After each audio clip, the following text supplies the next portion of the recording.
नमस्ते, मैं हूं डॉक्टर प्रिया भावे चित्तावर और आज मैं आपको बताऊंगी आईवीएफ ट्रीटमेंट के बाद की वो 5 सावधानियां जो आपके आईवीएफ साइकिल के सक्सेस के लिए बहुत इंपॉर्टेंट है। जी हाँ, इतने सारे एफर्ट्स, इतना सारा पैसा, इतना सारा इमोशनल इन्वेस्टमेंट के बाद हमने जब आईवीएफ करा लिया है तो हम सब चाहते हैं कि वो कौन सी खास सावधानियां हैं जिसको लेना बहुत आवश्यक है अच्छे रिजल्ट के लिए। तो इसी चीज को आसान बनाने के लिए मैं आपको आज वो 5 बातें बताऊंगी जो आप सबके लिए बहुत इंपॉर्टेंट है, न केवल जानना परंतु उसे 100% फॉलो भी करना अपने आईवीएफ साइकिल यानी एम्ब्रियो ट्रांसफर के बाद में।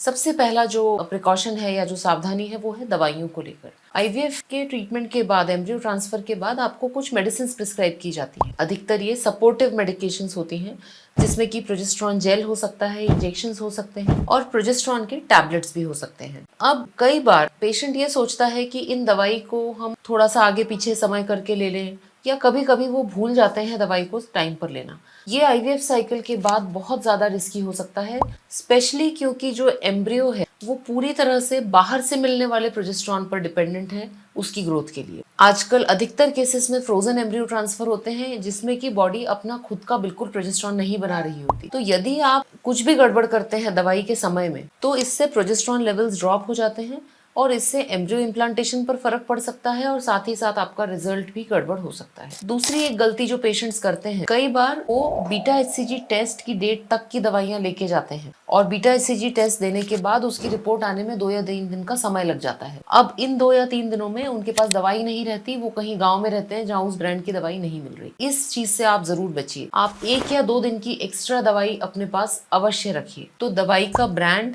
दवाई का डोज और दवाई का टाइम, ये बहुत इंपॉर्टेंट है और इसको आपको ध्यान रखना है। दूसरी बहुत इंपॉर्टेंट सावधानी ये है कि एम्ब्रियो ट्रांसफर के बाद कुछ नॉर्मल चीजें होती हैं, जैसे कि किसी किसी को ब्लोटिंग होती है, किसी को पेट में हल्का फुल्का दर्द होता है, कई महिलाओं को क्रैम्प्स आते हैं। ऐसे समय में आपको पता होना चाहिए कि ये नॉर्मल सिम्टम्स हैं और इनको ठीक करने के लिए क्या वो फर्स्ट एड की दवाइयां हैं जो आप ले सकते हैं। मिसाल के तौर पे यदि हल्का फुल्का बुखार है, बॉडी एक है, हेडेक है तो आप क्रोसिन की गोली खा सकते हैं। यदि आपको एसिडिटी, ब्लोटिंग की समस्या है तो आप साधारण एंटासिड की टैबलेट खा सकते हैं। परंतु ये सारी दवाइयों की सूची आपको अपने क्लिनिक से लेके जानी है और अपने पास ये दवाइयां रखनी है, जिससे कि एन वक्त पे यदि आपको ये प्रॉब्लम आए, और जरूरी नहीं है कि हर बार क्लिनिक से आपका संपर्क हो पाए, तो आप बिना किसी परेशानी के वो दवाई लेके और अपनी परेशानी का सॉल्यूशन पा सकते हैं। तीसरा बहुत इंपॉर्टेंट चीज है अलार्म सिग्नल्स की जानकारी।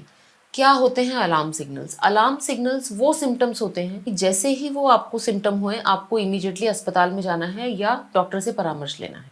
तो यदि मैं फ्रेश एम्ब्रियो ट्रांसफर की बात करूं, यानी पिकअप के बाद ही एम्ब्रियो ट्रांसफर हो गया है, तो 3 मुख्य अलार्म सिग्नल्स होते हैं। सबसे पहला होता है पेट फूलना या उल्टियां होना। ये ओवेरियन हाइपर स्टिमुलेशन सिंड्रोम का साइन हो सकता है। इमीडिएटली अपने आईवीएफ सेंटर से कांटेक्ट करना है। दूसरा अलार्मिंग सिग्नल होता है ब्लीडिंग। ब्लीडिंग हालांकि बहुत कॉमन है आईवीएफ प्रेगनेंसीज में, परंतु जब भी आपको ब्लीडिंग हो तो आपको पता होना चाहिए कि इसके बाद आपको क्या करना है। हमारे क्लिनिक में एम्ब्रियो ट्रांसफर के समय ही बता दिया जाता है यदि आपको ब्लीडिंग होगी तो आपको क्या फर्स्ट एड लेना है और किस परिस्थिति में आपको कहां पर आना है, और कॉन्टैक्ट नंबर्स दिए जाते हैं। कई बार आईवीएफ क्लिनिक्स जो है वो शाम को 5 बजे बंद हो जाते हैं, तो ऐसे में अपने पास कोई नहीं होता कि जिनके पास हम इमरजेंसी में जा सके। तो ये सारी चीजें क्लिनिक छोड़ने से पहले आप अच्छे से डॉक्टर से और नर्स से समझ लें। तीसरा जो अलार्मिंग सिग्नल होता है ट्रांसफर के पेशेंट्स में, वो होता है सांस फूलना। यदि किसी को एम्ब्रियो ट्रांसफर के बाद सांस फूल रही है तो ये किसी सीरियस बीमारी का भी लक्षण हो सकता है, जैसे कि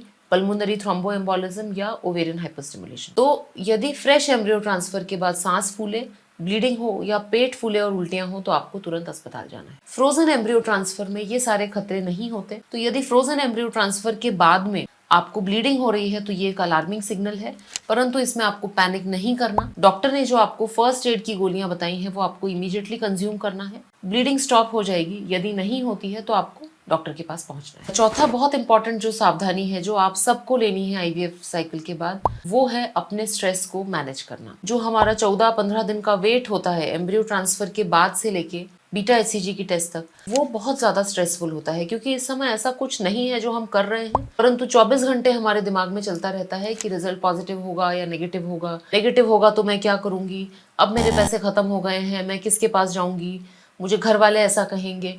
तो इस तरह के कई सारे विचार जो हैं वो कंटिन्यूसली पेशेंट के दिमाग में चलते रहते हैं। एक्चुअली जैसा हम सोचते हैं उसी तरह के हार्मोन्स हमारे शरीर में बनते हैं और उसी तरह का जो वातावरण है वो शरीर में रहता है। तो यदि आप स्ट्रेस फ्री हैं तो एम्ब्रियो डेफिनेटली इम्प्लांट होने के चांसेस ज़्यादा होते हैं। आप खुद मुझे बताइए, यदि आप किसी के घर में मेहमान बन के जाते हैं और वहाँ सब स्ट्रेस में है तो क्या आप वहाँ ठहरना पसंद करेंगे?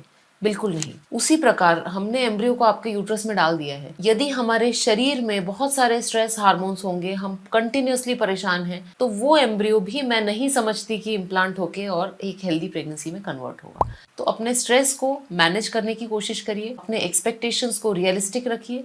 जो हमारे हाथ में था वो हम कर चुके हैं, परंतु इसके आगे जो है वो कुछ ईश्वर की इच्छा है, कुछ हमारी किस्मत है। इस चीज़ को अपने आप को समझाइए और जहाँ तक संभव है इसे मैनेज करिए। लास्ट और बहुत महत्वपूर्ण प्रिकॉशन है आपकी एक्टिविटी लेवल्स को लेकर। कुछ पेशेंट्स बिल्कुल बेड रेस्ट पे आ जाते हैं और उनके घर वाले कहते हैं कि हमने इतनी केयर करी कि हमने ग्लास भी बिस्तर पे दिया, हमने इवन यूरिन और मोशन भी बिस्तर पे करने दिया। तो ये बिल्कुल गलत है। बेड रेस्ट से कोई फायदा नहीं होता। इनफैक्ट बहुत कुछ सीरियस प्रॉब्लम्स हो सकते हैं। ब्लड की जो क्लॉट्स हैं वो पैरों में बन जाते हैं और थ्रोम्बोएम्बोलिज्म की परिस्थिति हो सकती है यदि पेशेंट बहुत ज्यादा बेड रेस्ट लेता है। जब हम चलते फिरते हैं तो हमारा ब्लड सर्कुलेशन प्रॉपर होता है, यूट्रस को भी ब्लड बराबर पहुंचता है और एम्ब्रियो इम्प्लांटेशन के चांसेस एक्चुअली बढ़ जाते हैं। परंतु एक्सट्रीम एक्टिविटीज, कुछ भी बहुत ज्यादा स्ट्रेसफुल ट्रैवलिंग, शादियों में जाना, फंक्शंस में जाना, high impact activity, aerobic exercise, Zumba, dancing, ये सब आपको नहीं करना है। और ये 5 सावधानियां यदि आप लेंगे तो निश्चित ही आपको एक अच्छा रिजल्ट मिलने में मदद होगी। धन्यवाद।